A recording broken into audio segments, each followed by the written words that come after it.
Hello guys, मैं हूं आपकी एजुकेटर माया किची और मैं लेके आई हूं आपके लिए BSc first year cell biology का एक बहुत ही इंपॉर्टेंट टॉपिक। आज हम बात करेंगे यूकैरियोटिक ट्रांसक्रिप्शन के बारे में। इससे पहले हमने प्रोकैरियोटिक ट्रांसक्रिप्शन के बारे में पढ़ लिया था। प्रोकैरियोटिक ट्रांसक्रिप्शन के अंदर हमने इनिशिएशन की किस तरह से जो प्रोकैरियोटिक ट्रांसक्रिप्शन होता है उसकी शुरुआत होती है वह देखा था। उसके बाद हमने इलोंगेशन देखा था कि किस तरह से एटीपी, यूटीपी और सीटीपी, जेटीपी आकर जुड़ते हैं और एमआरएनए का प्री एमआरएनए का संश्लेषण करते हैं। उसके बाद हमने देखा था कि टर्मिनेशन, तो टर्मिनेशन वाला टॉपिक हमारा कल रह गया था, तो आज इसको कवर करते हुए हम पढ़ेंगे। बात करूं कि प्रोकैरियोट के अंदर टर्मिनेशन जो होता है वो दो टाइप से होता है। एक तो होता है कि रो डिपेंडेंट, एक रो फैक्टर होता है, रो फैक्टर इंडिपेंडेंट होता है, और एक होता है रो डिपेंडेंट देखने को मिलता है।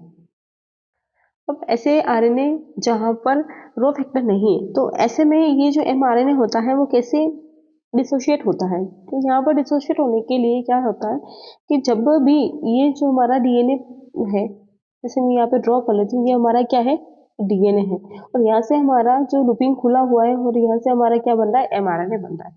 एमआरएनए बन तो रहा था, पर यहाँ पर क्या हुआ, बहुत ज्यादा इस वाले जो डीएनए है इसके जो टेम्पलेट डीएनए है उसको बहुत सारा जीसी जीसी जीसी करके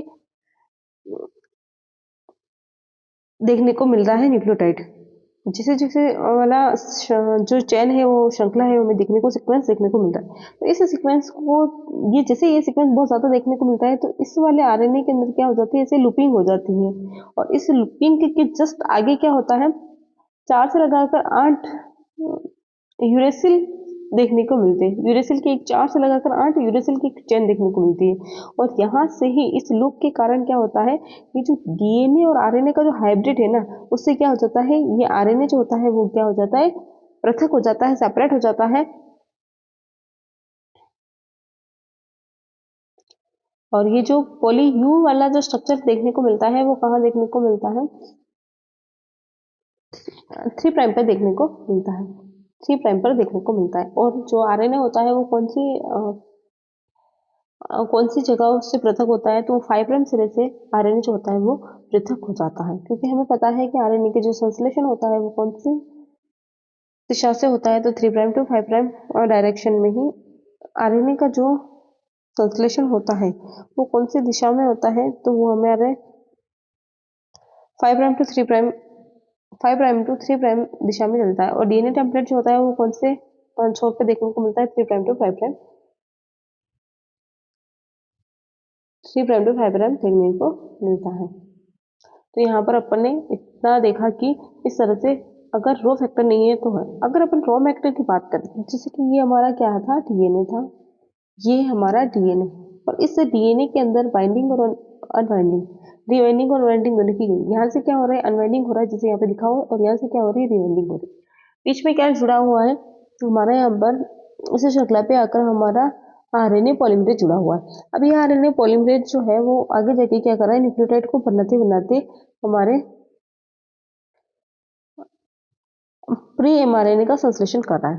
पर एक ऐसा सीक्वेंस आता है, अब न्यूक्लियोटाइड ऐड हो ही जा रहे इसका संश्लेषण हो ही रहा है, पर क्या होता है कि एक ऐसा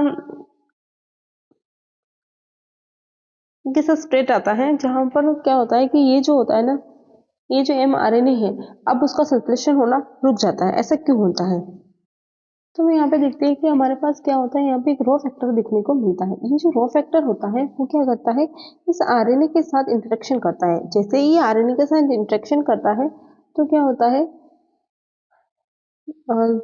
ये आरएनए जो होता है वो इस रो फैक्टर के चारों ओर लिपट जाता है। और इसके लिपटने के बाद क्या होता है कि यहाँ पर दो तरह की प्रोटीन्स और पाई जाती है, वो इसके आके संपर्क कर लेती है। कौन कौन सी दो प्रोटीन होती है, एक तो होती है, एक प्रोटीन का नाम होता है नस ए जीन, और एक होता है नस जी जीन, जी प्रोटीन। ये दोनों ही प्रोटीन आकर इससे बंधित हो जाती है यहाँ पे ऐसे, और इनके जैसे ही ये दोनों एक दूसरे से अटैच होती है, इससे कोइल्ड आरआरएनए जो कि किस पे कोइल्ड हो रखा है, रॉ फैक्टर के ऊपर। इससे सिंगल स्ट्रैंडेड जो आरएनए बना है वो रॉ फैक्टर के ऊपर कॉइल्ड हो रखा है और उससे आकर कौन बाइंड कर जाती है, नस ए प्रोटीन और नस जी प्रोटीन आके बाइंड कर जाती है। तो उसके बाद क्या होता है, जो आरएनए डीएनए का हाइब्रिड है वो क्या हो जाता है, टूट जाता है। यहाँ पर एक विशिष्ट हमें पॉजिंग सीक्वेंस देखने को मिलती है, जिसे कि अपन ने रो इंडिपेंडेंट के अंदर भी देखा था कि हमें बहुत ज़्यादा जी सी कंटेंट देखने को मिल जाए, ये सीक्वेंस देखने को मिल जाए, तो उसके जस्ट पहले ही क्या हो जाता है, रो फैक्टर आकर जुड़ जाता है। अगर रो फैक्टर प्रेजेंट है, अगर रो फैक्टर प्रेजेंट नहीं है तो लूपिंग बनेगी, और रो फैक्टर प्रेजेंट है तो वो आगे जुड़ जाएगा, और उससे आगे कौन जुड़ेगी, नस ए और नस जी प्रोटीन आगे जुड़ जाएगी। फिर इन दोनों इनके नस ए और नस जी के इनहेंस करने पर क्या होता है, रो फैक्टर और एमआरएनए की बाइंडिंग होती है। एमआरएनए जो होता है वो क्या करता है, एमआरएनए जो होता है इस के ऊपर आके कोयल हो जाता है, और ये जो होता है किससे बाइंड कर जाते हैं, आरएनए पॉलीमरेज की तरफ किससे बाइंड कर देते हैं। अब क्या होता है कि ये जो होता है यहाँ से डिसोशिएट हो जाता है, आरएनए पॉलीमरेज जो होता है उसको भी अलग कर देता है। उसके अलावा ये जो रो फैक्टर है वो और इसकी जो प्रोटीन है वो भी अलग हो जाती है, और एक प्री एमआरएनए जो होता है वो रिमूव हो जाता है। इस तरह से हमें देखने को मिलता है कि टर्मिनेशन देखने को मिलता है। एक तो होता है रो डिपेंडेंट और एक होता है रो इंडिपेंडेंट देखने को मिलता है। चलिए नोट्स में देखते हैं। तो श्रृंखला निर्मुक्ति चेन टर्मिनेशन की बात करें तो निर्मुक्ति रो कारक के द्वारा अनुलेखन की क्रिया समाप्त हो जाती, जिससे दीर्घीकरण रुक जाता है। अनुलेखित आरएनए तृतीयक संकुल से पृथक हो जाता है, वह पॉलीमरेज डीएनए टेम्पलेट से पृथक हो जाता है। निर्मुक्ति की क्रिया विधि स्वतंत्र तथा निर्भर दोनों प्रकार की हो सकती है, या तो वो इंडिपेंडेंट हो सकती है या फिर कैसे हो सकती है, डिपेंडेंट हो सकती है। ज्यादातर रो डिपेंडेंट देखने को मिलती है। रो स्वतंत्र निर्मुक्ति, रो इंडिपेंडेंट टर्मिनेशन, इस प्रकार की टर्मिनेशन के संकेत की पहचान डीएनए स्वयं करता है। डीएनए में जिस स्थान पर जीसी की मात्रा अधिक हो वहां पर निर्मुक्ति की क्रिया संपन्न होती है। इस स्थल पर अनुलेखित आरएनए एक लूप समान संरचना बनाता है। इसके अंतिम सिरे पर अभी मैंने बताया था ना, 4 से 8 पोली यू श्रृंखला उपस्थित होती है, मतलब 4 से 8 you U U you uracil uracil uracil देखने को मिलती है, उसकी एक चेन देखने को मिलती है, और वहीं से क्या हो जाता है, लूपिंग बन जाती है। और ये यू यू जो उपस्थित होता है, इस लूप युक्त संरचना के कारण RNA polymerase RNA DNA hybrid को 5वें छोर से पृथक कर देता है, मतलब 5 प्राइम से क्या हो जाता है, वो पृथक हो जाता है। पोली यू अवशेषी आरएनए डीएनए हाइब्रिड के तीसरे छोर पर उपस्थित होती है। 3 प्राइम पर क्या पाया जाता है, U U U poly U पाया जाता है, और 5 प्राइम से क्या हो जाता है, वो डिसोशिएट हो जाता है एमआरएनए आरएनए पॉलीमरेज से। फिर यूरेसिल एडिसिन हाइब्रिड क्षार युग्म सामान्यतः अस्थायी होते हैं, इस कारण तीसरे छोर पर हाइब्रिड टूट जाता है तथा एमआरएनए श्रृंखला निर्मुक्त हो जाती है।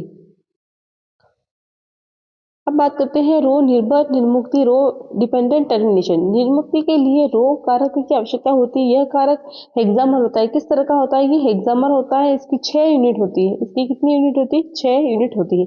जब प्रबल विषांतरी स्थल पाउज प्रमोटर स्थल से विशेष दूरी पर उपस्थित होता है, मतलब एक ऐसी जीसी वाली कंटेंट जो कि अब इसको टर्मिनेट करने वाली हो, अस्थायी से रोकने वाली जो सीक्वेंस होती है, अगर वो आ जाती है प्रमोटर से थोड़ी सी दूर पर, तो निर्मुक्ति की क्रिया रो कारक पर निर्भर हो जाती है।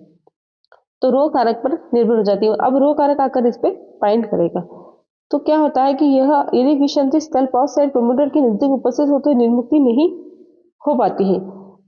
रो कारक बंधन क्षेत्र हेतु डबल स्ट्रैंडेड आरएनए का उपयोग में लेता है, मतलब उसी जो एमआरएनए जो बना है सिंगल स्ट्रैंडेड, उसी एमआरएनए को रो कारक जो होता है बाइंडिंग के लिए यूज लेता है।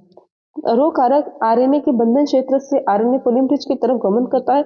जो आरएनए होता है उसका जो बाइंडिंग साइट है वहां से किस साइड पे गमन करता है, आरएनए पॉलीमरेज की तरफ गमन। इस गमन में ऊर्जा की प्राप्ति एटीपी के जल अपघटन के द्वारा होती है।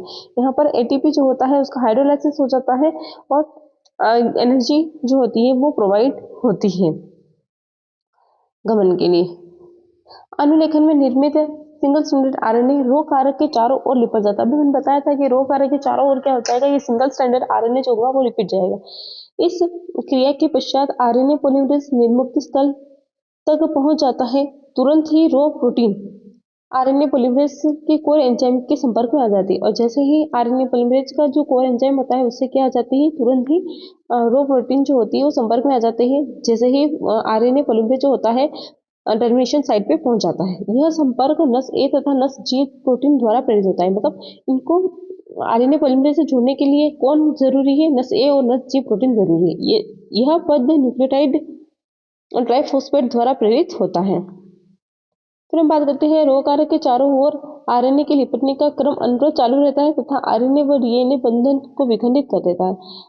आरएनए डीएनए हेलिकेज सक्रियता के कारण एमआरएनए श्रृंखला तथा core RNA polymerase DNA template से पृथक हो जाते हैं। मतलब इसकी वजह से क्या होता है, एक तो आरएनए पॉलीमरेज भी पृथक हो जाएगा और एमआरएनए भी पृथक हो जाएगा और जो अपना डीएनए है वो अलग हो जाएगा। तो डीएनए से ये दोनों चीजें अलग हो जाएगी। इस प्रकार प्रोटीन आरएनए संकुल, आरएनए पॉलीमरेज और डीएनए संकुल से पृथक हो जाती है। जो प्रोटीन होगी वो भी क्या हो जाएगी, पृथक हो जाएगी। अंत में आरएनए पॉलीमरेज पृथक हो जाता है तथा रो कारक के साथ संयुक्त होकर अनुलेखन के द्वितीय चक्र को प्रारंभ कर देता है। अनुलेखन का जो द्वितीय चक्र होगा उसको स्टार्ट कर देता है।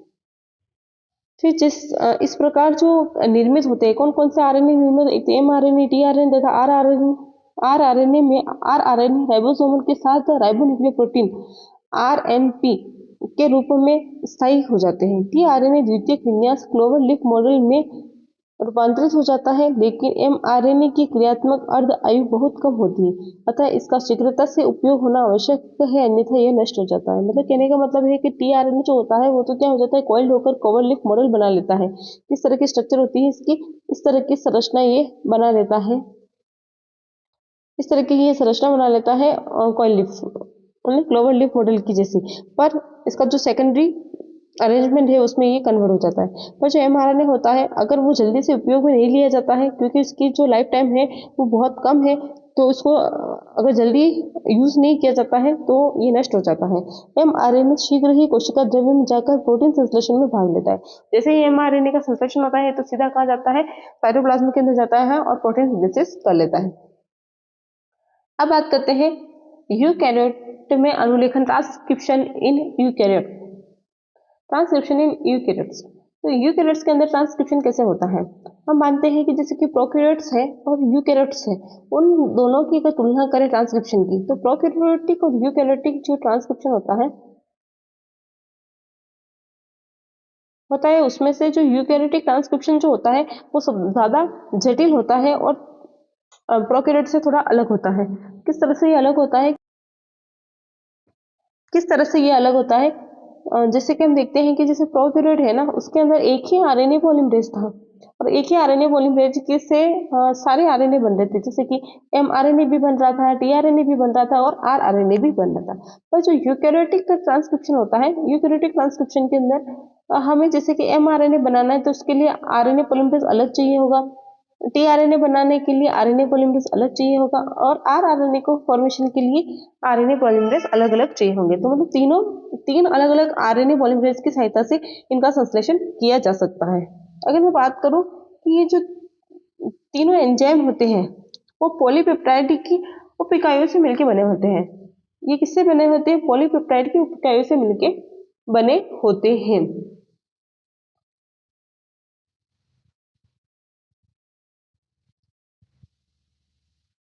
अगर इनको पहचानना हो, आरएनए पॉलीमरेज को, तीनों प्रकार के जो आरएनए पॉलीमरेज होते हैं उनको अगर अपन पहचानना हो तो कैसे पहचानेंगे, तो हमारे जो सेल होती है यूकैरियोटिक कोशिका, जिसमें क्या पाया जाता है, माइटोकॉन्ड्रिया पाया जाता है और माइटोकॉन्ड्रिया में पाया जाने वाला एक एंजाइम होता है, एक पॉलीमरेज होता है फोर्थ, अल्फा एमिटीन पॉलीमरेज फोर्थ जो होता है, उसकी सहायता से हम इसको पहचान सकते हैं। अब ये जो आरएनए पॉलीमरेज होते हैं उसके अंदर हमने लिखा कि इसमें बहुत सारी पॉलीपेप्टाइड की जो उप इकाइयां देखने को मिलती है, तीनों में ही एक ही प्रकार की देखने को मिल सकती है, कुछ कुछ इकाइयां, और बाकी में भिन्न भी देखने को मिलती है। अगर हम बात करें कि आरएनए पॉलीमरेज जो होता है, यूकैरियोट के अंदर जो पाए जाने वाला आरएनए पॉलीमरेज जो होता है, इसके अंदर बाईजेंटिन कॉम्प्लेक्सिटी देखने को कॉम्प्लेक्सिटी युक्त जो होती है सब यूनिट्स देखने को मिलती है। इसके अंदर क्या देखने को मिलता है कि दो जो होती है अनसिमिलर बिगेस्ट सब यूनिट देखने को मिलती है जो कि लगभग कितनी 100 केबी से भी बड़ी होती है, और दो क्या देखने को मिलती है छोटी और छोटी इकाइयां देखने को मिलती है जो कि 50 केबी से भी कम होती है। और अभी तक इनके बारे में प्रॉपर ध्यान नहीं पड़ा है, पता नहीं चला है कि ये कौन सी होती है। चलिए अपने नोट्स में देखते हैं कि यूकैरियोट में अनुलेखन ट्रांसक्रिप्शन इन यूकैरियोट यूकैरियोट में अनुलेखन क्रिया प्रोकैरियोट की तुलना में अधिक जटिल तथा भिन्न प्रकार की होती है। यूकैरियोट में तीनों प्रकार के ट्रांसक्रिप्शन के लिए 3 प्रकार के आरएनए पॉलीमरेज एंजाइम की आवश्यकता होती है। तीनों एंजाइम पॉलीपेप्टाइड की उप-इकाइयों के बने होते हैं। मतलब तीनों प्रकार के जो एंजाइम है, जो 3 प्रकार के आरएनए का सिंथेसिस करते हैं, वो किससे बने होते हैं? पॉलीपेप्टाइड से बने होते हैं। ये जो पॉलीपेप्टाइड की इकाइयां होती है वो 2 प्रकार की होती है, एक 2 बड़ी होती है, 2 छोटी होती है, और ये इस वजह से इनके अंदर डिसिमिलरिटी देखने को मिलती है। इसी वजह से इनकी इस जटिलता को क्या बोला जाता है? बाइजेंटिन जटिलता कहा जाता है। इनमें से कुछ उप इकाइयां तीनों प्रकार के आरएनए पॉलीमरेज में उपस्थित होती है, कुछ तो होती है तीनों में पाई जाती है और थोड़ी थोड़ी भिन्न भी देखने को मिलती है। इन एंजाइमों को माइटोकॉन्ड्रिया में पाए जाने वाले अल्फा एमिटीन पॉलीमरेज 4 के द्वारा पहचाना जा सकता है। अब बात करते हैं कि यूकैरियोटिक पॉलीमरेज जो होता है उसके अंदर कौन कौन से पॉलीमरेज होते हैं, वो कहाँ पाए जाते हैं, और उनका इफेक्ट ऑफ एमिटीन क्या है और इनका फंक्शन क्या है, वो देखते हैं। तो सबसे पहले बात करें कि RNA polymerase first, eukaryotic RNA polymerase first, इसका लोकेशन कहाँ है? ये न्यूक्लियस केंद्रिका के अंदर पाया जाता है। और इफेक्ट ऑफ एमिटीन की बात करें तो एमिटीन के ऊपर इसका कोई इफेक्ट देखने को नहीं मिलता है। इसका फंक्शन क्या है? आरएनए का संश्लेषण करना, सिंथेसिस ऑफ आरएनए। फिर आता है आरएनए पॉलीमरेज सेकंड, ये कहाँ पाया जाता है? न्यूक्लियोप्लाज्म के अंदर पाया जाता है। इसकी इफेक्ट जो है, इफेक्ट ऑफ एमिटीन की बात करें तो ये लो कंसंट्रेशन में इफेक्ट दिखाता है, और इसका फंक्शन क्या है? एमआरएनए का संश्लेषण करता है। तो अगर एमआरएनए का संश्लेषण करना है तो आरएनए पॉलीमरेज सेकंड की नीड पड़ेगी, और आरएनए का संश्लेषण करना है तो आरएनए पॉलीमरेज फर्स्ट की नीड पड़ेगी। फिर बात करते हैं आरएनए पॉलीमरेज थर्ड की बात करते हैं तो ये भी कहाँ पाया जाता है? न्यूक्लियोप्लाज्म में पाया जाता है। इसके हाई कंसंट्रेशन होने की वजह से इसका जो इफेक्ट ऑफ एमिटीन जो होता है वो ज्यादा देखने को मिलता है। इसका फंक्शन क्या है? ये आरएनए का संश्लेषण भी कर सकता है और टीआरएनए का संश्लेषण भी करता है। मतलब इसके पास डबल पावर है, ये आरएनए की सिंथेसिस भी कर सकता है और टीआरएनए की सिंथेसिस भी कर सकता है। ये बहुत ज्यादा इंपॉर्टेंट हो जाता है पार्ट ए के लिए, तो इसको याद कर लेना। छोटे छोटे क्वेश्चंस में एमसीक्यू बनाकर पूछा जा सकता है कंपटीशन एग्जाम के अंदर। इसके अलावा यूकैरियोट के क्लोरोप्लास्ट तथा माइटोकॉन्ड्रिया में आरएनए पॉलीमरेज एंजाइम पाया जाता है। मतलब यूकैरियोटिक सेल जो होती है उसके अंदर कोशिकांग पाए जाते हैं, और कोशिकांग में एक तो पाया जाता है क्लोरोप्लास्ट और एक क्या पाया जाता है? माइटोकॉन्ड्रिया। इन दोनों के अंदर क्या पाया जाता है? आरएनए पॉलीमरेज पाया जाता है। और माइटोकॉन्ड्रिया के अंदर क्या पाया जाता है? अल्फा एमिटीन पॉलीमरेज 4 पाया जाता है, जिसकी वजह से हम आरएनए पॉलीमरेज एंजाइम को पहचानते हैं और उसके सभी यूनिट को पहचान सकते हैं। यूकैरियोटिक के आरएनए पॉलीमरेज में बाइजेंटिन जटिलता, बाइजेंटिन कॉम्प्लेक्सिटी युक्त उप इकाइयां पाई जाती। प्रत्येक एंजाइम 2 असमान बड़ी इकाइयां जो कि 100 केबी से ज्यादा बड़ी होती है तथा छोटी इकाइयां जो कि 50 केबी से छोटी पाई जाती है, उसमें देखने को मिलता है। तो 2 तो बड़ी होती है जो कि 100 केबी से भी बड़ी होती है, और 2 ऐसी होती है जो छोटी होती है जो कि 50 केबी से भी छोटी होती है। यद्यपि इनकी कार्य प्रणाली के बारे में अभी तक कम ज्ञान है, मतलब ये क्या काम करती है सब यूनिट्स, इसके बारे में अभी तक पता नहीं है। यूकैरियोट में डीएनए हिस्टोन प्रोटीन के साथ संयुक्त होकर न्यूक्लियोसोम संरचना का निर्माण करता है। हमने डीएनए के अंदर न्यूक्लियोसोम जो स्ट्रक्चर है उसके पूरे डिटेल में पढ़ा था। इसका जो लिंक है मैं वीडियो के डिस्क्रिप्शन में दे दूंगी। डीएनए वाला जो पार्ट है उसको अच्छे से पढ़ना। उसमें हमने देखा था कि न्यूक्लियोसोम का फॉर्मेशन कैसे होता है, किस तरह से ऑक्टामर बनते हैं, कौन कौन सी हिस्टोन प्रोटीन उसमें यूज आती है, वो सारी चीजें अपने वहां पे कवर की थी। तो न्यूक्लियोसोम जो होते हैं यूकैरियोट के अंदर देखने को मिलते हैं, और न्यूक्लियोसोम वाली जो संरचना होती है वो प्रोकैरियोट्स के अंदर देखने को नहीं मिलती है।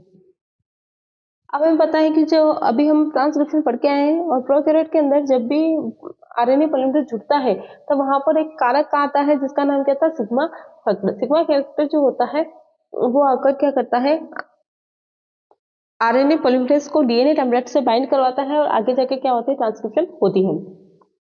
पर यूकैरियोटिक कोशिका जो होती है, यूकैरियोटिक कोशिका के अंदर सिग्मा जो फैक्टर है तो वो नहीं पाया जाता है। इसमें जो आरएनए पॉलीमरेज जो होती है, आरएनए जो अलग अलग आरएनए पॉलीमरेज पाए जाते हैं और अलग अलग आरएनए पॉलीमरेज जो होते हैं उनके पहचानने की जो साइट होती है, प्रमोटर को पहचानने की साइट जो होती है वो भी क्या होती है, अलग अलग होती है।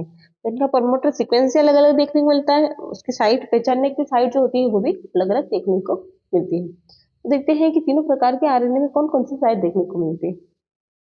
तो इस प्रकार की संरचना, मतलब न्यूक्लियोसोम की जो संरचना होती है वो प्रोकैरियोट्स में नहीं पाई जाती।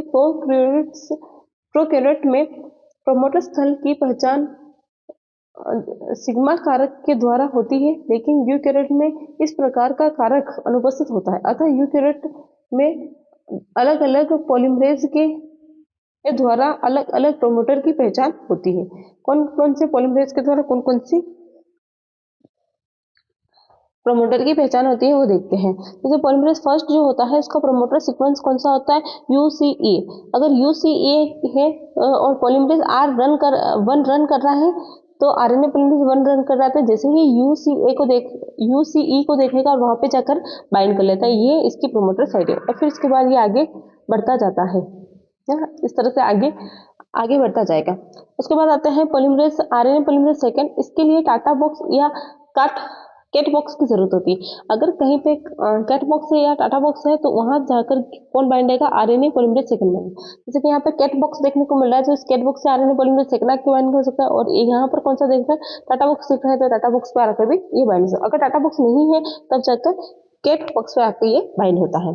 फिर बात करते हैं आरएनए पॉलीमरेज। इसके पास बॉक्स ए तथा सी है और एक बॉक्स ए और बी है, इन पे आके ये बाइंड होता है। तो सबसे पहले इसका इंटरमीडिएट एलिमेंट की बात करूं, इसका 5s आरएनए के अंदर, तो 5s आरएनए के अंदर फर्स्ट में बॉक्स ए देखने को मिलता है और बीच में कुछ बॉक्सेस के बाद में बॉक्स सी देखने को मिलता है। तो ये बॉक्स ए से भी बाइंड हो सकता है, बॉक्स सी से भी बाइंड हो सकता है। ठीक,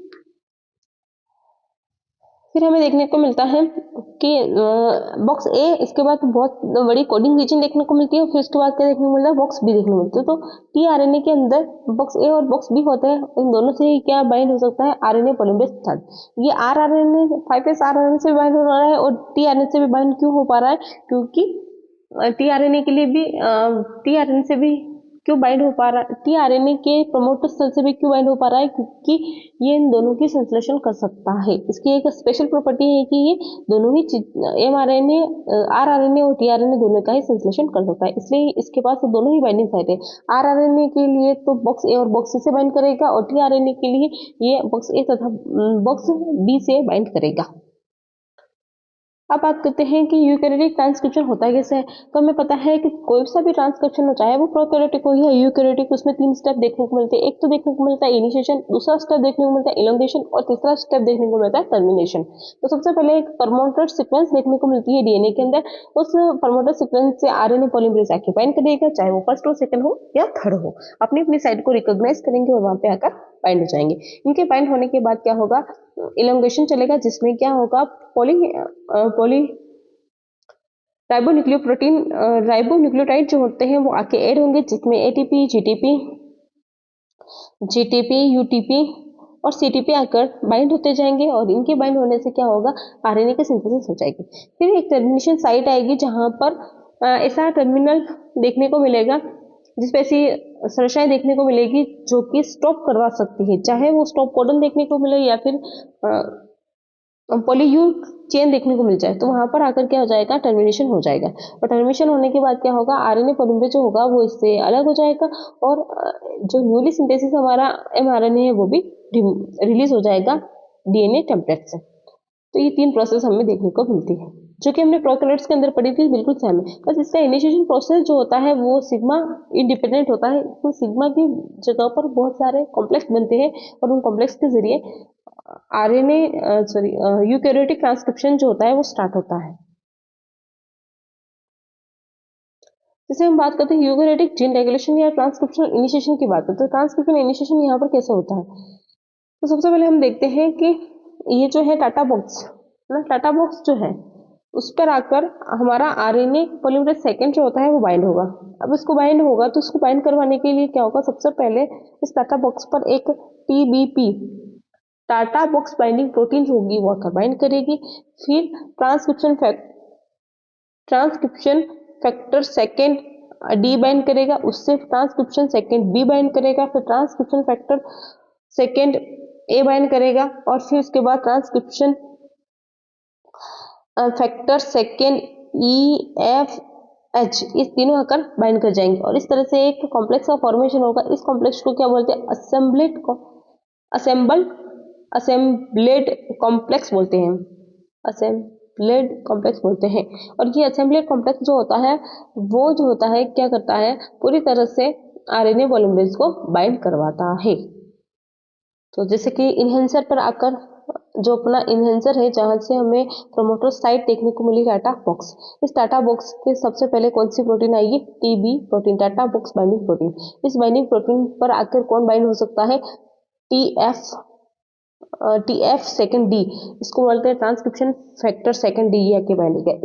इसके पास एक साइट है जिस पर कौन आके बाइंड हो सकता है, बी और ए आके बाइंड हो सकता है। तो यहाँ पर बी बाइंड हो गया, यहाँ पे ए बाइंड हो गया। अब इसके आगे कौन आ जाता है, हमारा पॉलीमरेज आ जाता है। इस पॉलीमरेज सेकंड, और इस पॉलीमरेज सेकंड के अंदर की तरफ क्या देखने को मिलता है, EFH जो है ऑलरेडी ट्रांसक्रिप्शन फैक्टर बाइंड होते हुए दिखाई देते हैं। ये आके पूरा बाइंड हो जाता है। बाइंड होने के बाद ये क्या करता है, अपनी एनर्जी को मूव करने, आगे अगर उसको मूव करना है, गति करनी है, तो गति करने के लिए इसको एनर्जी की आवश्यकता होगी। एनर्जी की आवश्यकता होगी तो क्या करेगा, एटीपी का हाइड्रोलाइसिस कर लेगा और एटीपी को तोड़ देगा एडीपी और एडिनोसिन फॉस्फेट के अंदर।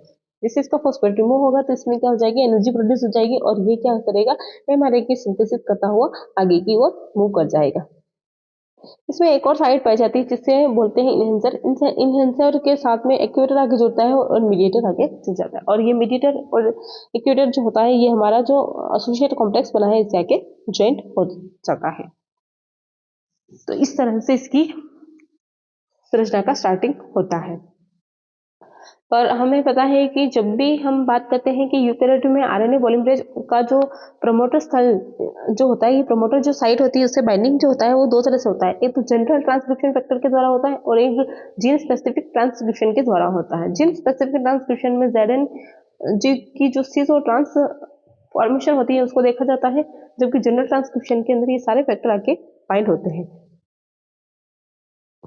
और जनरल ट्रांसक्रिप्शन के अंदर 3 प्री इनिशिएशन कॉम्प्लेक्स का फॉर्मेशन होता है, जिसके अंदर पहला जो है वो कौन सा है, फर्स्ट जो होता है class first pre initiation complex, फिर class second pre initiation complex और class third pre initiation complex का फॉर्मेशन होता है। चलिए नोट्स में देखते हैं। यूकैरियोट में आरएनए पॉलीमरेज का प्रमोटर स्थल के साथ बंधन ट्रांसक्रिप्शन फैक्टर के द्वारा प्रेरित होता है। ये फैक्टर दो प्रकार के होते हैं, सामान्य transcription factor, general transcription factor, और जीन विशेष transcription factor, gene transcription factor. सामान्य transcription factor, general transcription factor की बात करूं तो यहाँ पर क्या होता है, हम डायग्राम से भी देख सकते हैं इसको। चलो थोड़ा पढ़ लेते इसका। सामान्य ट्रांसक्रिप्शन फैक्टर्स अपने संगत आरएनए पॉलीमरेज के साथ संयुक्त होकर 3 प्रकार के पूर्व संभारम संकल्प प्री इनिशिएशन कॉम्प्लेक्स का निर्माण करते हैं। फर्स्ट आता है class first pre initiation complex. इस संकुल का निर्माण आरआरएनए प्रमोटर स्थल पर होता है। जो आरआरएनए होता है उसके प्रमोटर स्थल पर होता है। यह संकुल पॉलीमरेज सेकेंड संकुल की तुलना में काफी सरल होता है। इस संकुल के निर्माण में आरएनए पॉलीमरेज फर्स्ट के साथ 2 ट्रांसक्रिप्शन फैक्टर, एक SL1 और एक UBF अपस्ट्रीम बाइंडिंग फैक्टर सहायक होते हैं। जैसे कि डायग्राम में देखने को मिलता है कि यहाँ पर क्या देखने को मिलता है, आरएनए पॉलीमरेज फर्स्ट के लिए है तो यहाँ पर इसका प्रमोटर स्थल है, उसके अंदर बाइंडिंग साइट कौन सी है, UCE है। जैसे UCE को देखेगा तो एक जो हमारे पास प्रोटीन है वो आकर बाइंड हो जाएगी। बाइंडिंग फैक्टर जो होगा, सॉरी एक प्रोटीन बाइंडिंग फैक्टर जो होगा वो आके बाइंड हो जाएगा, जिसका नाम क्या है, अपस्ट्रीम बाइंडिंग फैक्टर। ये आके बाइंड हो जाएगा और इससे SL1 बाइंड हो जाएगी। SL1 जो होगा वो बाइंड होगा। SL1 के अंदर ही टाटा बॉक्स बाइंडिंग प्रोटीन होती है जो कि टाटा बॉक्स से जाकर बाइंड हो जाती है। और ये जो सारे होते हैं किससे, आरएनए पॉलीमरेज जो होता है, आरएनए पॉलीमरेज फर्स्ट जो है उसके कोर से आकर बाइंड हो जाते हैं, जो कॉम्प्लेक्स बनता है, और इस तरह से क्या हो जाता है, जो ट्रांसक्रिप्शन होता है वो स्टार्ट हो जाता है। पर हमें पता है कि आरएनए प्रोमोटर के अंदर टाटा बाइंडिंग जो साइट होती है वो अनुपस्थित होती है, टाटा बाइंडिंग कॉम्प्लेक्स जो बॉक्स जो होता है वो अनुपस्थित होता है, फिर भी टाटा बॉक्स बाइंडिंग प्रोटीन जो होती है वो SL1 के साथ पाई जाती है, उसके के अंदर आगे बाइंड हो जाती है। क्योंकि जो SL1 जो होता है वो किसके समान होता है, T transcription factor second D के समान होता है, और ट्रांसक्रिप्शन फैक्टर डी जो होता है उसके अंदर ही क्या पाई जाती है, टाटा बॉक्स बाइंडिंग प्रोटीन पाई जाती है, इसीलिए SL1 के अंदर भी टाटा बाइंडिंग प्रोटीन पाई जाएगी। तो चलिए नोट्स में पढ़ते हैं कि दोनों सहायक होते हैं। UBF upstream control sorry upstream binding protein binding factor, upstream binding factor RNA के प्रमोटर के UCE अपस्ट्रीम कंट्रोल एलिमेंट के साथ बंधित हो जाता है। इस प्रकार क्लास 1 प्री इनिशिएशन कॉम्प्लेक्स का निर्माण होता है। SL1 की संरचना TF सेकंड डी के समान होती है, क्योंकि इसमें TATA box binding protein TBP पाई जाती है, यद्यपि आरएनए प्रमोटर में टाटा बॉक्स अनुपस्थित होता है। उसके बाद अपन बात करते हैं आरएनए जो प्रमोटर होता है उसमें टाटा बॉक्स एब्सेंट होता है, क्योंकि टाटा बॉक्स कहाँ पाया जाता है, आरएनए पॉलीमरेज जो कि किसका संश्लेषण करता है, mRNA का संश्लेषण करता है, उसके अंदर mRNA प्रमोटर जो होता है वहां पर टाटा बॉक्स पाया जाता है। अब class second pre initiation complex की बात करो तो इस कॉम्प्लेक्स के अंदर क्या देखने को मिलता है कि आरएनए पॉलीमरेज सेकेंड 7 प्रकार के सामान्य ट्रांसक्रिप्शन कारक TF second A B D E F H तथा J के द्वारा मिलकर एक संकुल का फॉर्मेशन, एक कॉम्प्लेक्स का निर्माण करता है। अब ट्रांसक्रिप्शन फैक्टर सेकेंड डी में TBP TATA box binding protein भी पाई जाती है, जो टाटा बॉक्स के साथ ना के द्वारा मिलकर संकुल का निर्माण बंधित होकर class second pre initiation complex का निर्माण करती है। इसका जब निर्माण होता है तो कैसे होता है, जैसे कि हमारे पास पता है कि हमारे पास ये क्या है, mRNA का प्रमोटर साइट है, और यहाँ पर आके कौन बाइंड होगा, आरएनए पॉलीमरेज सेकेंड। इसके पास टाटा बॉक्स से इससे डायरेक्टली आके कौन हो जाएगा bind, transcription factor D bind होगा, जिसके अंदर ऑलरेडी क्या पाई जाती है, टाटा बॉक्स बाइंडिंग प्रोटीन पाई जाती है। फिर इनसे आके ए के बाइंड होगा, फिर JHFB ये सारे एक दूसरे से आकर बाइंड हो जाते हैं, और बाइंड होकर क्या बना लेते हैं, पूरा कॉम्प्लेक्स बना लेते हैं। इससे आगे जाकर क्या होगा, इनिशिएशन स्टार्ट होता है। जैसे कि हमने फर्स्ट डायग्राम में देखा था, फर्स्ट डायग्राम में दिख रहा था, मैं एक बार आपको और फर्स्ट डायग्राम जो है दिखा देती हूँ, जिसमें यही कॉम्प्लेक्स बना था। तो ये वाला जो है इसके अंदर यही कॉम्प्लेक्स बनाया है, ये वाला जो कॉम्प्लेक्स है, ये वाला वही कॉम्प्लेक्स है टाटा बॉक्स वाला, इसमें वो सारे ही आके जुड़ते हैं। मतलब टाटा बॉक्स से आके टीबी भी जुड़ती है, इसके साथ ये होता है, इसके साथ ही ये बाइंडिंग होती है, तो इसकी बाइंडिंग जो होती है इसके साथ हो जाती है, फिर इसके बाद बी आके जुड़ता है, फिर ए ट्रांसक्रिप्शन फैक्टर आके जुड़ता है, फिर ई एफ एच सब आके इसमें जुड़ जाते हैं, और इस तरह से एक पूरा कॉम्प्लेक्स का फॉर्मेशन होता है। अब हम बात करते हैं class third pre initiation complex. इस प्रकार के कॉम्प्लेक्स संकुल का विस्तृत अध्ययन रोनाल्ड ब्राउन तथा रॉबर्ट रोडर के द्वारा किया गया था। RNA polymerase third enzyme 5SR RNA तथा टी आरएनए का संश्लेषण करता है। इस संकुल के निर्माण में TF थर्ड ABC कारकों की आवश्यकता होती है, 3 कारकों की आवश्यकता होती है। किस तरह से ये जुड़ते हैं वो देख लेते हैं कि देखिए, जैसे कि हमें सबसे पहले देखने को मिलता है ए, यहाँ पे बॉक्स ए है और बॉक्स बी है। एक बॉक्स ए तथा बॉक्स बी किसके लिए, टीआरएनए के लिए। अब यहाँ पर आकर कौन जुड़ता है, ट्रांसक्रिप्शन थर्ड सी आगे बाइंड होता है।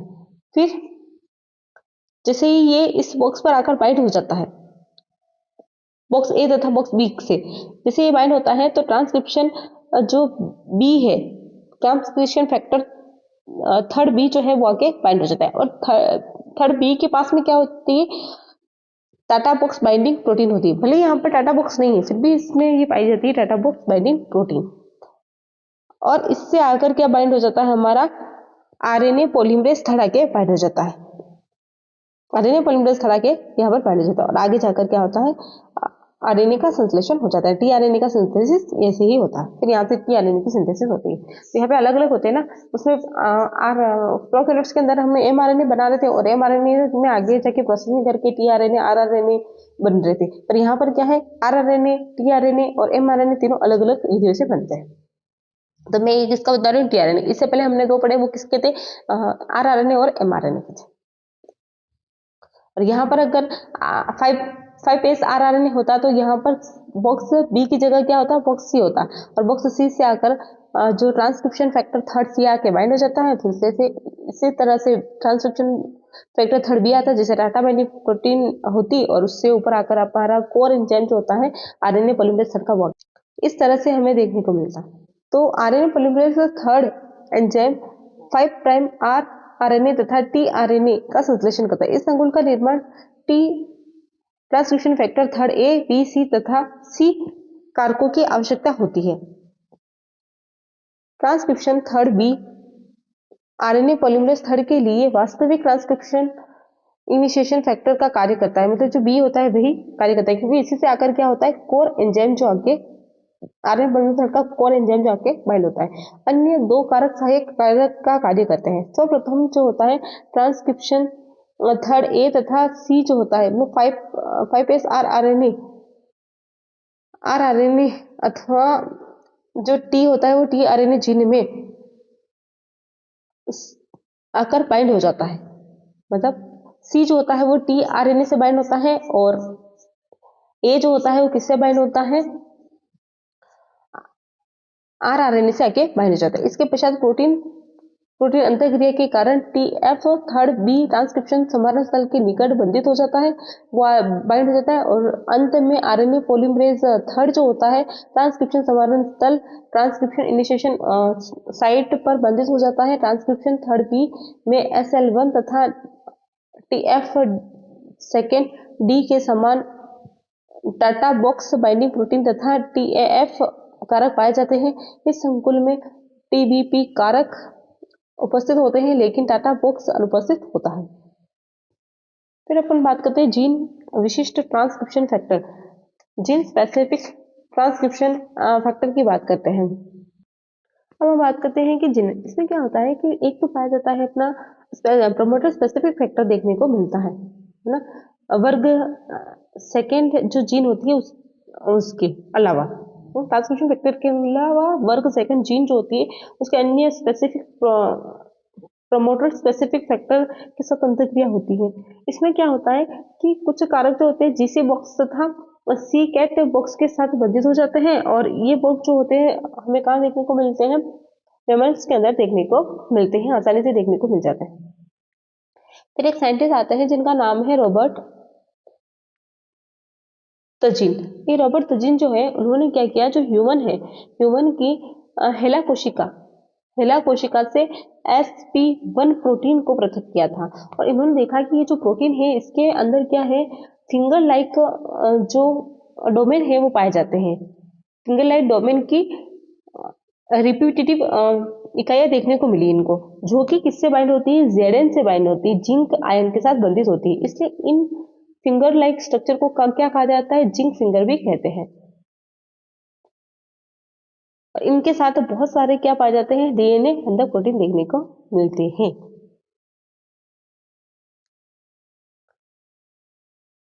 जीन विशिष्ट transcription factor gene specific transcription factor इससे सामान्य ट्रांसक्रिप्शन फैक्टर के अलावा जो हमने पहले पढ़े थे ना ट्रांसक्रिप्शन सेकेंड ABCDEFG और ट्रांसक्रिप्शन थर्ड ABC उनके अलावा वर्ग सेकेंड जीन एक अन्य प्रमोटर विशिष्ट कारक प्रमोटर स्पेसिफिक फैक्टर के साथ अंतःक्रिया करती है। इनमें से कुछ कारक जिसे बॉक्स होता है सी कैट बॉक्स के साथ बंधित हो जाते हैं। ये बॉक्स अधिकांश स्तनधारियों के प्रमोटर में पाए जाते हैं जो मेमल्स होते हैं उनके प्रमोटर में देखने को मिलते हैं।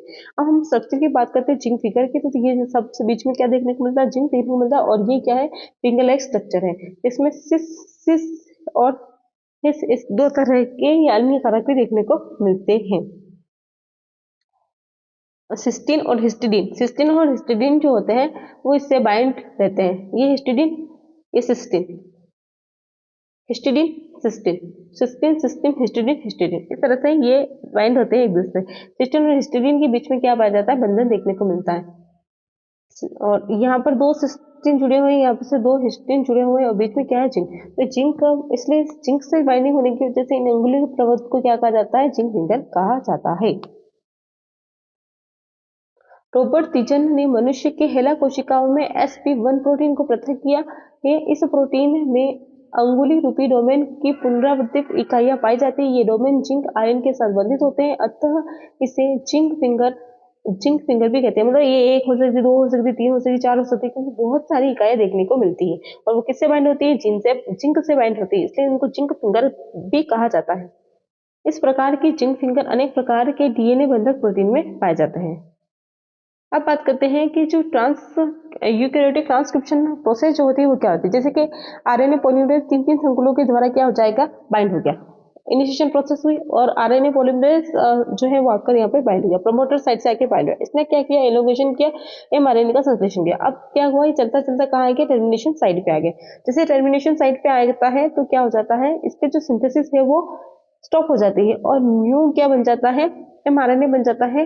और क्योंकि यहाँ पर कौन सा पॉलीमरेज सेकंड रन कर रहा है ना, इसलिए एमआरएनए बनेगा और जो पॉलीमरेज होगा वो क्या हो जाएगा, इससे अलग हो जाएगा।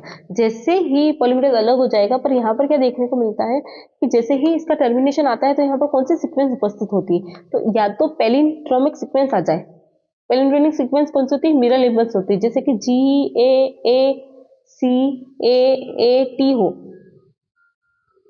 तो ऐसी सीक्वेंस हो जाए तो यहाँ पर वो कि वही सीक्वेंस वापस से क्या हो जाएगी, रिपीट हो जाएगी। TAAC हो तो GAA, ऐसे हमें वापस से सीक्वेंस देखने को मिले। तो ये जो सीक्वेंस देखने को मिलती है पैलिंड्रोमिक सीक्वेंस, जो कि मिरर इमेज होती है, आगे से और पीछे से पढ़ने पर बराबर हो, 3 प्राइम से 5 प्राइम पढ़ो और वापस से 5 प्राइम टू 3 प्राइम पढ़ो तो वो सेम देखने को मिलती हो, तो ऐसे सीक्वेंस को हम क्या बोलते हैं, पैलिंड्रोमिक सीक्वेंस कहते हैं।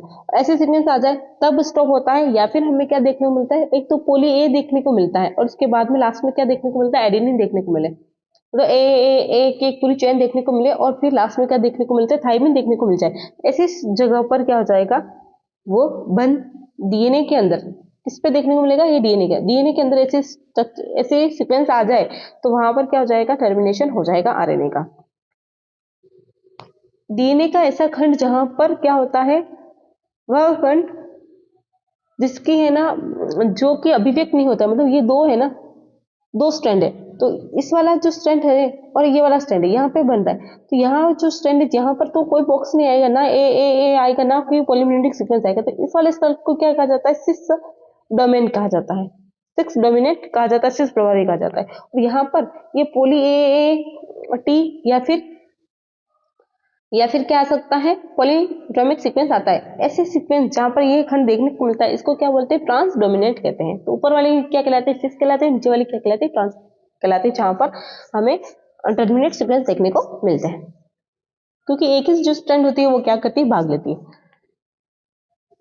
अब हमारा जो यूकैरियोटिक ट्रांसक्रिप्शन है कंप्लीट होता है, फिर यहाँ पर क्या होता है, यूकैरियोट के अंदर क्या होता है, ट्रांसलेशन से पहले तीन आरएनए के अंदर, एमआरएनए के अंदर क्या होता है, तीन चीजें होती है। एक तो इसकी कैपिंग होती है, फिर इसका पॉली एडिनाइलेशन होता है जिसमें पॉली ए टेल जोड़ी जाती है 3 प्राइम पर, और क्या होता है, इसके अंदर आरएनए प्रोसेसिंग होती है।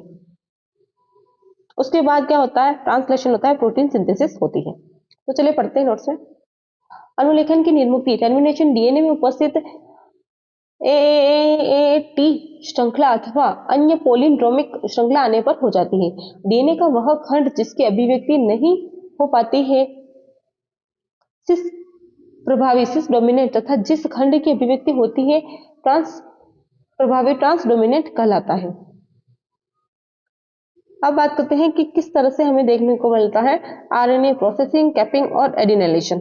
तो सबसे पहले हम देखते हैं जीनोमिक डीएनए जो होता है, ट्रांसक्रिप्शन हुआ, ट्रांसक्रिप्शन होने के बाद यहाँ पर क्या बना हमारा प्री एमआरएनए बना। इसके अंदर एक्सोन भी है, इंट्रोन भी, एक्सोन भी है, इंट्रोन भी, एक्सोन इंट्रोन, एक्सोन इंट्रोन, इस तरह से अल्टरनेटिव। 5 प्राइम पर क्या होता है, कैपिंग होती है, और 3 प्राइम पर क्या होता है, पोली एडिनाइलेशन। मतलब 3 प्राइम पर ए जोड़ लो और 5 प्राइम पर क्या जोड़ लो, मिथाइल ट्रांसफरेंस की सहायता से 7 मिथाइल गुआनोसाइन जोड़ लो, इसकी कैपिंग कर लो। 7 मिथाइल गुआनोसिन को जोड़ लो, जिससे क्या हो जाएगा 5 प्राइम पे कैपिंग हो जाएगा।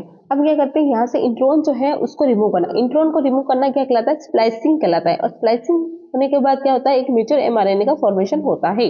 तो मेजर एमआरएनए का फॉर्मेशन होगा, इसी को हम क्या कहते हैं, आरएनए प्रोसेसिंग। स्प्लाइसिंग की क्रिया को क्या कहा जाता है, आरएनए प्रोसेसिंग। तो आरएनए प्रोसेसिंग होती है, स्प्लाइसिंग होती है, इंट्रोन जो होते हैं उनको रिमूव किया जाता है और एक्सोन को जोड़ लिया जाता है और एक मेजर एमआरएनए का फॉर्मेशन हो जाता है।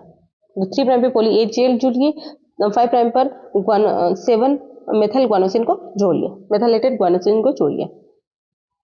अब बात कहते हैं यूकैरियोट में ट्रांसलेशन से पहले कैपिंग, पॉलीएडिनाइजेशन तथा आरएनए प्रोसेसिंग की घटना होती है। कैपिंग की बात करें तो एमआरएनए के 5वें सिरे पर मेथाइलेट गुआनिन न्यूक्लियोटाइड उपस्थित होता है, जो उपांतित न्यूक्लियोटाइड के साथ ट्राइफॉस्फेट के द्वारा बंधित होता है।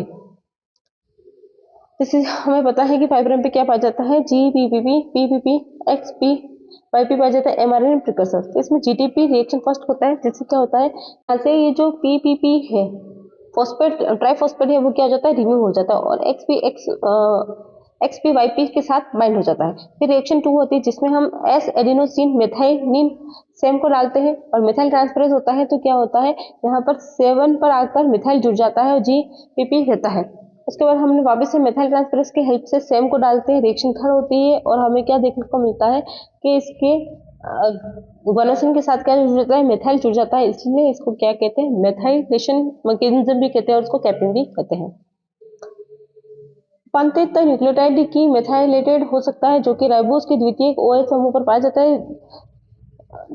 दृश्यकृत होते हुए एमआरएनए के 5वें सिरे पर ट्राइफॉस्फेट समूह उपस्थित होता है। जब आरएनए 50 न्यूक्लियोटाइड लंबा हो जाता है तो कैपिंग एंजाइम के द्वारा 5वें सिरे पर जीटीपी बंधित होता है। मेथाइल ट्रांसफरेशन के द्वारा मिथाइल समूह कैप के ऊपर स्थानांतरित हो जाता है। कैपिंग की क्रिया को पश्च अनुलेखन प्रक्रम के रूप में नहीं मान सकते, क्योंकि यह क्रिया ट्रांसक्रिप्शन के समाप्त होने से पहले ही संपन्न हो जाती है। इसको पोस्ट ट्रांसक्रिप्शन नहीं कह सकते हैं, क्योंकि ये ट्रांसक्रिप्शन के समाप्त होने से पहले ही हो जाते हैं। कैपिंग मेथाइलेशन के कारण एमआरएनए विखंडित होने से बच जाता है। पॉलीएडिनाइलेशन, इसका मतलब क्या है कि 3 प्राइम पर पॉली ए टेल जो है उसको ऐड करना ही क्या कहलाता है, पॉलीएडिनाइलेशन कहलाता है। चलिए नोट्स में पढ़ते हैं। पॉलीएडिनाइलेशन अधिकांश यूकैरियोटिक आरएनए में 3 प्राइम छोर पर पॉलीएडिनाइलिक एसिड की श्रृंखला पाई जाती है। इसे पॉली ए टेल के नाम से जाना जाता है।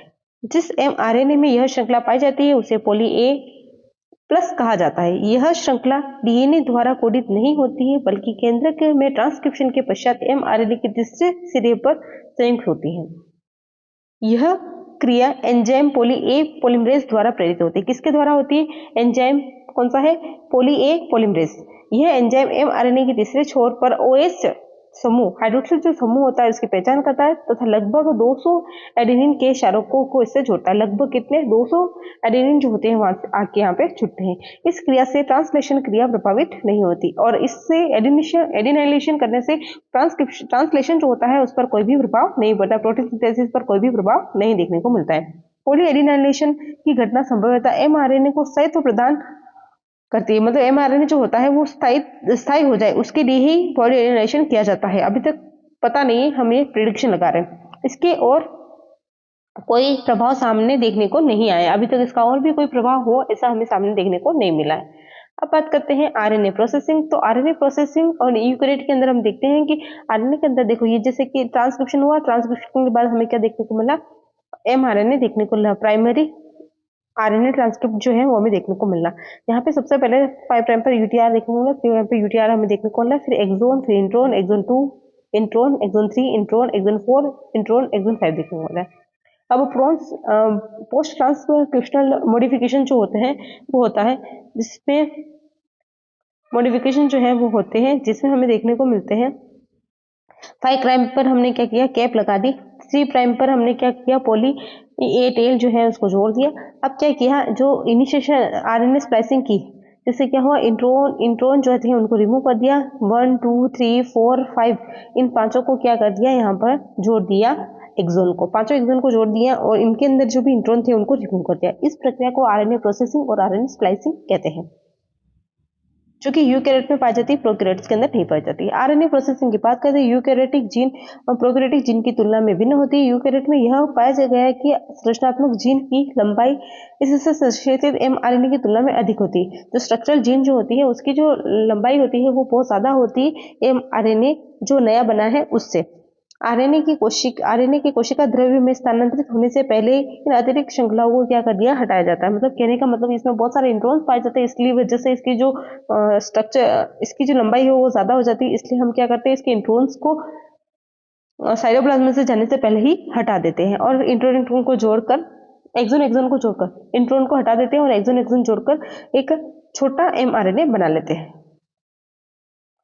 इस प्रकार यूकैरियोट में जीन कोडिंग तथा नॉन कोडिंग चेन का बना होता है, अर्थात जीन एक्सोन तथा इंट्रॉन का बना होता है। जो कोडिंग चेन होती है वो एक्सोन कहलाती है और नॉन कोडिंग चेन होती है उसको क्या कहा जाता है, इंट्रॉन कहते हैं। तो नॉन कोडिंग जो चेन होती है उसको रिमूव करने की प्रक्रिया आरएनए स्प्लाइसिंग, आरएनए प्रोसेसिंग कहलाती है और जीन कोडिंग जो जीन होती है, एक्सोन जो होती है, उसको एमआरएनए के अंदर रखा जाता है। एक्सोन और इंट्रॉन में क्या डिफरेंस होता है, तो देख लेते हैं एक्सोन और इंट्रॉन। एक्सोन जो होता है डीएनए का प्रथम व अंतिम भाग हमेशा एक्सोन ही होता है। जो फर्स्ट वाला जो डीएनए का पार्ट होता है वो, और लास्ट वाला जो होता है वो क्या होता है, एक्सोन ही होता है। जैसे कि अपने यहाँ पे डायग्राम में देखिए, ये भी एक्सोन है, यहाँ पर भी एक्सोन देखने को मिल रहा है और यहाँ पर भी एक्सोन देखने को मिलता है। स्टार्टिंग और लास्ट जो क्या होता है, एक्सोन ही होता है। फिर हमने बोला कि जो डीएनए के मध्यवर्ती इंटरमीडिएटिंग भाग जो होते हैं वो क्या होते हैं, इंट्रॉन होते हैं। एक्सोन आरएनए को कोडित करता है और इंट्रॉन आरएनए को कोडित नहीं करता है, क्योंकि ये नॉन कोडिंग है इसलिए कोडित नहीं करता है आरएनए को, और एक्सोन जो होता है कोडित करना है। एक्सोन में जीटीएजी नियम का पालन नहीं करते हैं, जबकि इंट्रॉन जो होते हैं जीटीएजी नियम का पालन करते हैं। मतलब चारगाफ नियम का पालन एक्सोन होते हैं वो नहीं करते और इंट्रॉन जो होते हैं करते हैं।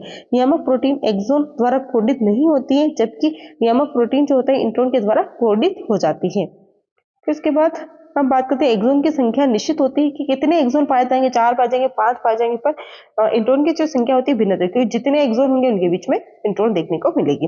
एक्सोन कभी भी इंट्रॉन नहीं हो सकते हैं और 2 एक्सोन के बीच में 2 से ज्यादा इंट्रॉन देखने को मिल सकते हैं। एक्सोन कभी भी इंट्रॉन नहीं हो सकते, इंट्रॉन दूसरे जीन है तो एक्सोन का कार्य भी कर सकते हैं। कभी कभी इंट्रॉन जो होते हैं वो किसी और जीन के लिए एक्सोन का काम भी कर सकते हैं। ये पुनरावर्तित होते हैं और ये अपुनरावर्तित होते हैं ना, इसका कोई मतलब नहीं। जैसे कि यहाँ पे एक्सोन है, फिर 2-3 इंट्रॉन आ जाएंगे, फिर एक्सोन आएगा, फिर 4-5 इंट्रॉन आ जाएंगे, फिर एक्सोन आएगा, ऐसे भी हो सकता है। या फिर एक्सोन फिर इंट्रॉन ऐसे भी हो सकता है। तो इन्हीं में तो अपुनरावृत्ति देखने को मिलती है, जबकि एक्सोन के अंदर पुनरावृत्ति देखने को मिलती है। आरएनए के साथ संकरित हो सकता है और जो एक्सोन होता है वो, और इंट्रॉन आरएनए के साथ संकरित नहीं होता है तथा लूप का निर्माण करता है। जब भी इंट्रॉन होता है तो वो क्या बना लेता है, लूप बना लेता है। अब देखो आरएनए प्रोसेसिंग से सबसे पहले क्या बनता है, विषमांगी आरएनए, हेटेरोजाइगस आरएनए जिसको एचएनआरएनए कहते हैं, उसका निर्माण होता है, जिसमें एक्सोन तथा इंट्रॉन दोनों श्रृंखलाएं उपस्थित होती है। एचएनआरएनए के अंदर एक्सोन और इंट्रॉन दोनों पाए जाते हैं। आरएनए प्रोसेसिंग के समय इंट्रॉन श्रृंखलाएं हट जाती है तथा एमआरएनए में केवल एक्सोन श्रृंखलाएं आती है। इस प्रकार एचएनआरएनए में इंट्रॉन श्रृंखलाओं का हटना आरएनए प्रोसेसिंग कहलाता है, आरएनए स्प्लाइसिंग कहलाता है।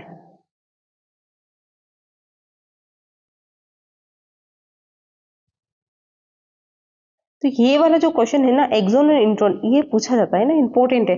या तो पार्ट ए के अंदर भी पूछ लिया जाता है, एक्सोन और इंट्रॉन में डिफरेंस बताइए, या फिर पार्ट बी के अंदर आरएनए प्रोसेसिंग के साथ इसको हम ऐड कर सकते हैं। तो एक्सोन और इंट्रॉन के बारे में पता होना चाहिए। एक्सोन जो है कौन सी है, कोडिंग जीन है, और इंट्रॉन जो है नॉन कोडिंग जीन है।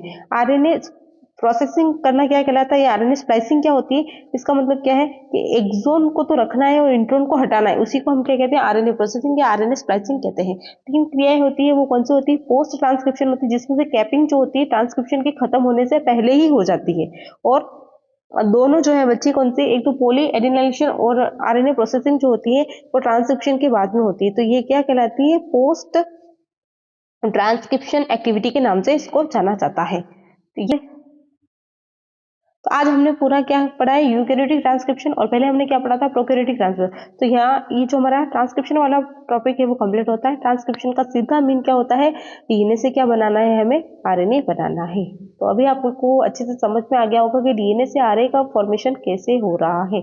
अब हमें क्या पढ़ना है, ट्रांसलेशन पढ़ना है, जिसमें हम आरएनए से क्या बना लेंगे, प्रोटीन बना लेंगे। अगर आपको मेरी ये वीडियो अच्छी लगती है तो वीडियो को लाइक करें, शेयर करें, कमेंट्स करें।